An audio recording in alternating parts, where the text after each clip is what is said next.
ఫిబ్రవరి 14న జరిగే అధిక జన మహాసంకల్ప సభకు లక్షలాదిగా తరలిరండి. స్థలం Bible mission grounds, Nagarjuna university ఎదురుగా, గుంటూరు. భవ్య వైష్ణవి విషయంలో ఏం జరిగింది? అసలు హాస్టల్లో జరిగిందేంటి? ఆత్మహత్య లేకపోతే ఏదైనా హత్య? జరిగిన కారణాలేంటి? మనం చూస్తున్నాం. దాదాపు 3rd క్లాస్ నుంచి 10th క్లాస్ వరకు, అంటే 7 ఇయర్స్గా ఇదే హాస్టల్లో కూడా వారు ఉంటున్నటువంటి పరిస్థితి. అసలు జరిగిన పరిస్థితి ఏంటి? ఆ హాస్టల్ వారు ఏమంటున్నారు? పోలీసుల వర్షన్ ఏ విధంగా ఉంది? ఆర్టీవీ గ్రౌండ్ రిపోర్ట్లో ఒకసారి తెలుసుకుందాం. భవ్య వైష్ణవి ఉంటున్నటువంటి హాస్టల్లోకి వచ్చాం. భవ్య వైష్ణవి కూడా ఇదే హాస్టల్లో ఉంటున్నారు.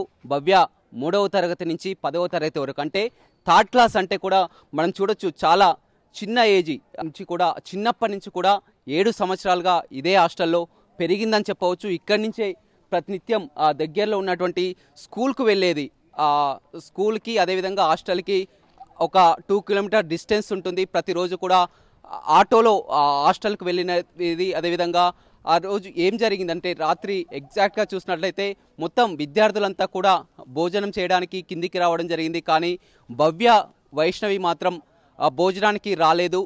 రాకపోవడానికి కారణం ఏంటని కూడా ఉన్నటువంటి స్నేహితులు అదేవిధంగా హాస్టల్ సిబ్బంది కూడా రూమ్కి వచ్చి చూడడం జరిగింది. ఏదైతే మనం చూస్తున్నామో ఆ రూమ్లోనే భవ్య వైష్ణవి ఇద్దరు కూడా ఫ్యాన్కి ఉరి వేసుకొని కూడా చనిపోయినట్లు కూడా చెప్తున్నటువంటి పరిస్థితి కనిపిస్తుంది. తల్లిదండ్రులు మాత్రం పూర్తిగా కన్నీరు మున్నీరు అవుతున్నారు. దాదాపుగా ఈ హాస్టల్లో చూసినట్లయితే చాలా వరకు 100కు పైగా కూడా విద్యార్థినులు ఉంటారు. మొత్తం కూడా ఇది గర్ల్స్ హాస్టల్ అని చెప్పవచ్చు. మొత్తం వారికి సంబంధించినటువంటి చూసిన మిగతా విద్యార్థినులు కూడా అంతా కూడా వారంతా భయపడేటటువంటి పరిస్థితి అయితే నెలకొందని చెప్పవచ్చు. ఎందుకంటే తోటి విద్యార్థినులు ఎప్పటి నుంచో కూడా ఇదే హాస్టల్లో ఉంటున్నారు కాబట్టి తన కళ్ళ ముందే ఇదే హాస్టల్లో కూడా 2 విద్యార్థులు ఈ విధంగా చనిపోవడంతో కూడా మిగతా పేరెంట్స్ కూడా చాలా వరకు వచ్చి తన పిల్లలు భయపడిపోతున్నారని వారిని కూడా ఇంటికి తీసుకెళ్తున్నటువంటి దృశ్యాలను కూడా మనం చూడడం జరిగింది. ఏదేమైనప్పటికీ కూడా ఆ సూసైడ్ లెటర్ ఏదైతే ఉందో సూసైడ్ లెటర్లో కూడా చాలా క్లియర్గా చెప్పడం జరిగింది తమకు.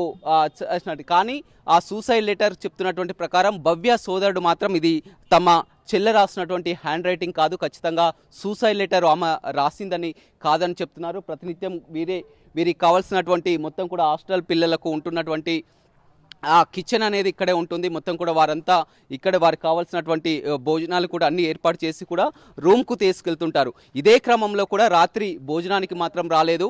అసలు ఎందుకు రాలేదు, ఏం జరిగిందని కూడా తోటి విద్యార్థులు అదేవిధంగా హాస్టల్ సిబ్బంది వెళ్ళి చూడడంతో ఇదే విధంగా ఘటన చోటు చేసుకుందని చెప్పవచ్చు.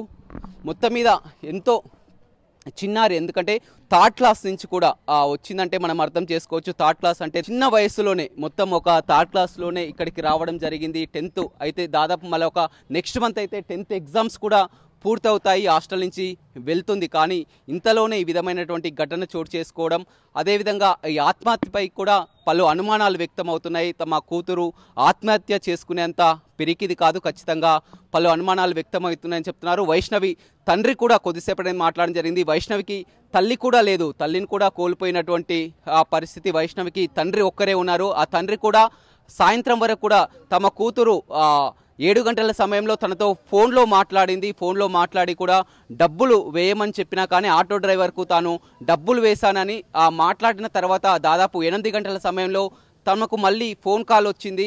ఆ ఫోన్ కాల్లో ఆ కూతురుకు దెబ్బలు తగిలాయి, మీరు రావాల్సిందిగా కూడా చెప్పడం జరిగింది. అంతలోనే దెబ్బలు ఎలా తగిలాయని మాట్లాడడం, తర్వాత ఆటో డ్రైవర్ని అడిగితే అసలు ఏం జరిగిందని అడిగితే ఈ విధంగా రూమ్లో ఉరేసుకున్నారని చెప్పారని కూడా ఆటో డ్రైవర్ చెప్తున్నారు. ఏదేమైనప్పుడు కూడా పోలీసులు పెద్ద ఎత్తున కూడా మోహరించడం జరిగింది. మొత్తం హాస్టల్కు లోపలికి ఎవరిని కూడా అనుమతించడం లేదు. ఏదేమైనప్పటికీ కూడా తోటి విద్యార్థినులు ఎవరైతే హాస్టల్లో దాదాపు ఇంకా 100కు పైగా కూడా విద్యార్థులు ఉంటారు, వాళ్ళంతా కూడా బిక్కుమంటున్నటువంటి పరిస్థితి. హాస్టల్లో ఉండాలంటే కూడా భయపడాల్సినటువంటి పరిస్థితి. ఎందుకంటే ఈ హాస్టల్ గదిలోనే 2 చనిపోవడం అనేది మిగతా తోటి విద్యార్థులను కూడా పేరెంట్స్ వచ్చి తీసుకెళ్తున్నటువంటి పరిస్థితి కనిపిస్తుంది. దీనిపై పూర్తి స్థాయిలో విచారణ జరపాలి, అసలు ఈ విధంగా ఎలా జరిగిందో జరపాలని కూడా చెప్తున్నారు. హాస్టల్ వార్డెన్ అదేవిధంగా ఆటో డ్రైవర్, పీటీ టీచర్ ముగ్గురుపై కూడా అనుమానాలు ఉన్నాయని కూడా భవ్య వైష్ణవి తల్లిదండ్రులు చెప్తున్నటువంటి పరిస్థితి అయితే కనపడుతుందని చెప్పవచ్చు. ఏదేమైనప్పటికీ కూడా 10th విద్యార్థులు ఇద్దరు కూడా ఈ విధంగా ఆత్మహత్యకు పాల్పడడం అనేది భువనగిరిలో సంచలనంగా మారిందని చెప్పవచ్చు. భవ్య వైష్ణవి విషయంలో ఏం జరిగింది? అసలు హాస్టల్లో జరిగిందేంటి? ఆత్మహత్య లేకపోతే ఏదైనా హత్య? జరిగిన కారణాలేంటి? మనం చూస్తున్నాం. దాదాపు 3rd క్లాస్ నుంచి 10th క్లాస్ వరకు, అంటే 7 ఇయర్స్గా ఇదే హాస్టల్లో కూడా వారు ఉంటున్నటువంటి పరిస్థితి. అసలు జరిగిన పరిస్థితి ఏంటి? ఆ హాస్టల్ వారు ఏమంటున్నారు, పోలీసుల వర్షన్ ఏ విధంగా ఉంది, ఆర్టీవీ గ్రౌండ్ రిపోర్ట్లో ఒకసారి తెలుసుకుందాం. భవ్య వైష్ణవి ఉంటున్నటువంటి హాస్టల్లోకి వచ్చాం. భవ్య వైష్ణవి కూడా ఇదే హాస్టల్లో ఉంటున్నారు. భవ్య 3వ తరగతి నుంచి 10వ తరగతి వరకు, అంటే థర్డ్ క్లాస్ అంటే కూడా మనం చూడొచ్చు చాలా చిన్న ఏజీ నుంచి కూడా, చిన్నప్పటి నుంచి కూడా 7 సంవత్సరాలుగా ఇదే హాస్టల్లో పెరిగిందని చెప్పవచ్చు. ఇక్కడి నుంచే ప్రతినిత్యం దగ్గరలో ఉన్నటువంటి స్కూల్కు వెళ్ళేది. స్కూల్కి అదేవిధంగా హాస్టల్కి ఒక 2 కిలోమీటర్ డిస్టెన్స్ ఉంటుంది. ప్రతిరోజు కూడా ఆటోలో హాస్టల్కి వెళ్ళినది. అదేవిధంగా ఆ రోజు ఏం జరిగిందంటే రాత్రి ఎగ్జాక్ట్గా చూసినట్లయితే మొత్తం విద్యార్థులంతా కూడా భోజనం చేయడానికి కిందికి రావడం జరిగింది. కానీ భవ్య వైష్ణవి మాత్రం భోజనానికి రాలేదు.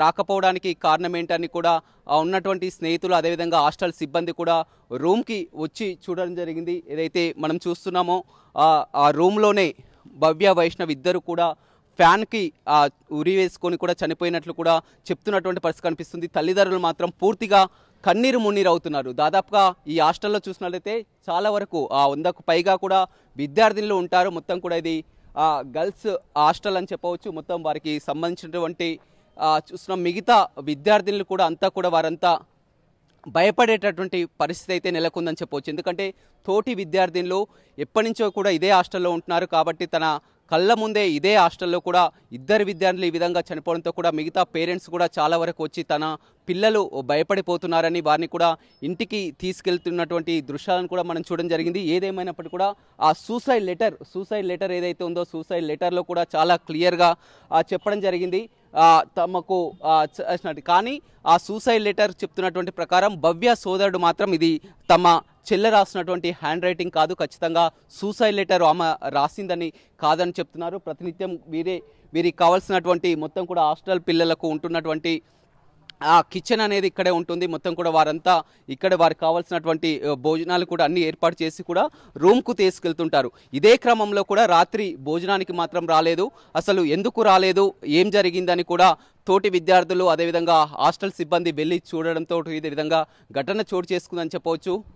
మొత్తం మీద ఎంతో చిన్నారి, ఎందుకంటే థర్డ్ క్లాస్ నుంచి కూడా వచ్చిందంటే మనం అర్థం చేసుకోవచ్చు. థర్డ్ క్లాస్ అంటే చిన్న వయసులోనే మొత్తం ఒక థర్డ్ క్లాస్లోనే ఇక్కడికి రావడం జరిగింది. 10th అయితే దాదాపు మళ్ళీ ఒక నెక్స్ట్ మంత్ అయితే 10th ఎగ్జామ్స్ కూడా పూర్తవుతాయి, హాస్టల్ నుంచి వెళ్తుంది. కానీ ఇంతలోనే ఈ విధమైనటువంటి ఘటన చోటు చేసుకోవడం, అదేవిధంగా ఈ ఆత్మహత్యపై కూడా పలు అనుమానాలు వ్యక్తం అవుతున్నాయి. తమ కూతురు ఆత్మహత్య చేసుకునేంత పిరికిది కాదు, ఖచ్చితంగా పలు అనుమానాలు వ్యక్తమవుతున్నాయని చెప్తున్నారు. వైష్ణవి తండ్రి కూడా కొద్దిసేపటి మాట్లాడడం జరిగింది. వైష్ణవికి తల్లి కూడా లేదు, తల్లిని కూడా కోల్పోయినటువంటి పరిస్థితి. వైష్ణవికి తండ్రి ఒక్కరే ఉన్నారు. ఆ తండ్రి కూడా సాయంత్రం వరకు కూడా తమ కూతురు 7 గంటల సమయంలో తనతో ఫోన్లో మాట్లాడి కూడా డబ్బులు వేయమని చెప్పినా కానీ ఆటో డ్రైవర్కు తాను డబ్బులు వేశానని మాట్లాడిన తర్వాత దాదాపు 8 గంటల సమయంలో తమకు మళ్ళీ ఫోన్ కాల్ వచ్చింది. ఆ ఫోన్ కాల్లో ఆ కూతురుకు దెబ్బలు తగిలాయి, మీరు రావాల్సిందిగా కూడా చెప్పడం జరిగింది. అంతలోనే దెబ్బలు ఎలా తగిలాయని మాట్లాడడం, తర్వాత ఆటో డ్రైవర్ని అడిగితే అసలు ఏం జరిగిందని అడిగితే ఈ విధంగా రూమ్లో ఉరేసుకున్నారని చెప్పారని కూడా ఆటో డ్రైవర్ చెప్తున్నారు. ఏదేమైనప్పుడు కూడా పోలీసులు పెద్ద ఎత్తున కూడా మోహరించడం జరిగింది. మొత్తం హాస్టల్కు లోపలికి ఎవరిని కూడా అనుమతించడం లేదు. ఏదేమైనప్పటికీ కూడా తోటి విద్యార్థినులు ఎవరైతే హాస్టల్లో దాదాపు ఇంకా 100కు పైగా కూడా విద్యార్థులు ఉంటారు, వాళ్ళంతా కూడా బిక్కుబిక్కుమంటున్నటువంటి పరిస్థితి. హాస్టల్లో ఉండాలంటే కూడా భయపడాల్సినటువంటి పరిస్థితి. ఎందుకంటే ఈ హాస్టల్ గదిలోనే 2 చనిపోవడం అనేది మిగతా తోటి విద్యార్థులను కూడా పేరెంట్స్ వచ్చి తీసుకెళ్తున్నటువంటి పరిస్థితి కనిపిస్తుంది. దీనిపై పూర్తి స్థాయిలో విచారణ జరపాలి, అసలు ఈ విధంగా ఎలా జరిగిందో జరపాలని కూడా చెప్తున్నారు. హాస్టల్ వార్డెన్ అదేవిధంగా ఆటో డ్రైవర్, పీటీ టీచర్ ముగ్గురుపై కూడా అనుమానాలు ఉన్నాయని కూడా భవ్య వైష్ణవి తల్లిదండ్రులు చెప్తున్నటువంటి పరిస్థితి అయితే కనపడుతుందని చెప్పవచ్చు. ఏదేమైనప్పటికీ కూడా 10th విద్యార్థులు 2 కూడా ఈ విధంగా ఆత్మహత్యకు పాల్పడడం అనేది భువనగిరిలో సంచలనంగా మారిందని చెప్పవచ్చు. మరిన్ని వీడియోస్ కోసం ఛానల్ ని సబ్స్క్రైబ్ చేయండి, లేటెస్ట్ అప్డేట్స్ కోసం వాట్సాప్ ఛానల్ ని ఫాలో చేయండి అండ్ లింక్ డిస్క్రిప్షన్ లో ఉంది.